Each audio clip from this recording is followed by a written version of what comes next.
And for them, it's a war. For us, it's turned out to be easier than we thought. They started talking about mines, so we hit 28 mine ships as of this moment, 28.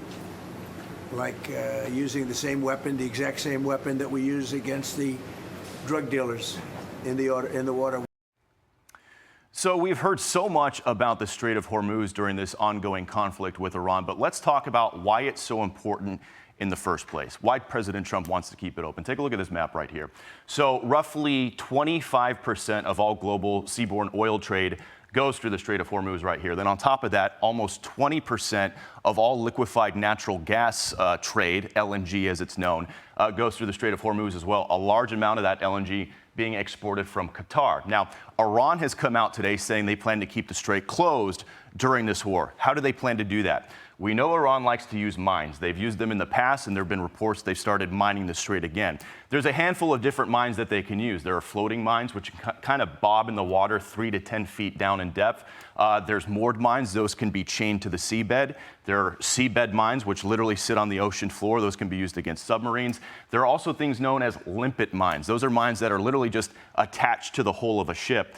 And what's crazy about this is ships don't have to physically touch these mines in order for them to detonate. Yes, if they come in direct contact, they'll explode. But some of these mines are capable to basically listen for a ship, to listen for its electronic signature, the magnetic signature it gives off, some of the ship noise. And just getting close to a mine is capable of setting it off. So how do you fight these mines?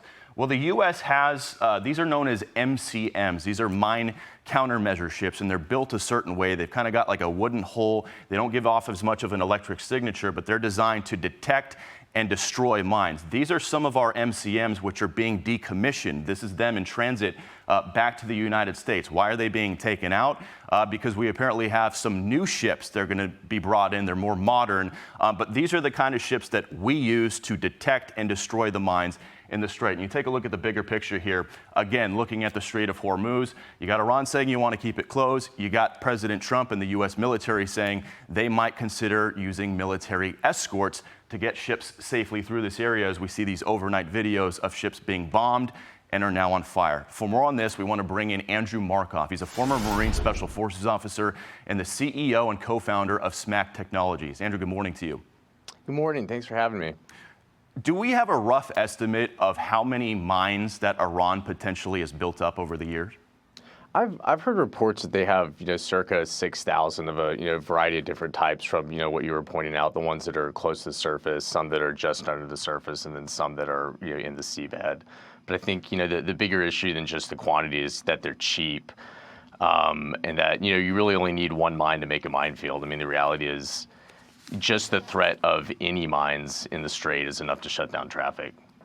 So as there's talk about potentially using military escorts to escort naval ships through there and oil tankers, General Keane suggests that the situation has to get a lot calmer before that can happen, because there's still obviously a lot of fighting going on. Take a listen.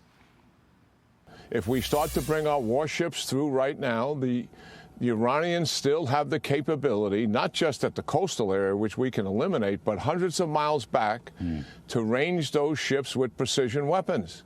And that makes no sense in terms of the risk when we're going to finish them off entirely in a few weeks. We're likely not going to begin that task of escorting tankers through until that threat is removed. Do you agree with that assessment?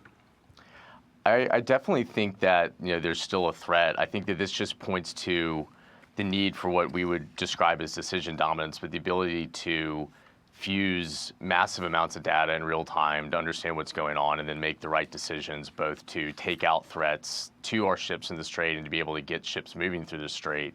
I think that's really one of the promises of artificial intelligence and like a lot of the defense technology companies that are working in the space, is to enable us to actually do this live and to do this faster and to do this more effectively. There's been all this talk about cluster munitions being used by Iran, and we've seen some of those wild videos of them raining down from the sky where they all kind of splinter together, almost looking like a meteor shower. If we can pull up this graphic right here, it kind of explains how some of these cluster munitions work. They get fired from some sort of a projectile or a tank or a missile launcher or something. They explode in the air, and then they splinter out and just basically spread out all over the ground, and that can be obviously extremely dangerous for civilians. How much of an escalation is it for, there's the graphic right there, how much of an escalation is it for Iran to be turning to these weapons right now? I think cluster munitions are terrible, and they are a real problem, and I think that it just speaks to the need that we need to take out their launcher capabilities. I mean, if you look at the U.S.'s red lines on Iran, it's nukes, missiles, and terrorist proxies, and the launchers are a big issue. I think it's one of the reasons that it's really important that we're focused on targeting those and taking that capability out, because cluster munitions are brutal. Yeah. Here's a headline I want to read to you. It says, quote, Iran increasingly employing cluster munitions against Israeli civilians. Quote, Iran is likely hoping that the use of cluster munitions will increase the number of casualties caused by each individual missile. Andrew, got about 30 seconds left here. Do you think that's Iran's strategy? Cause as much pain as possible in all the spots they can to try to get some sort of resolution to this war, try to get U.S. or Israel to come to the table? I think they're trying to make this war drag out, and I do think that they're trying to make this as painful as possible, because they know that one of the considerations that we have to weigh is, as we move more and more assets into this theater, that takes assets that we could use in other theaters to maintain stability away.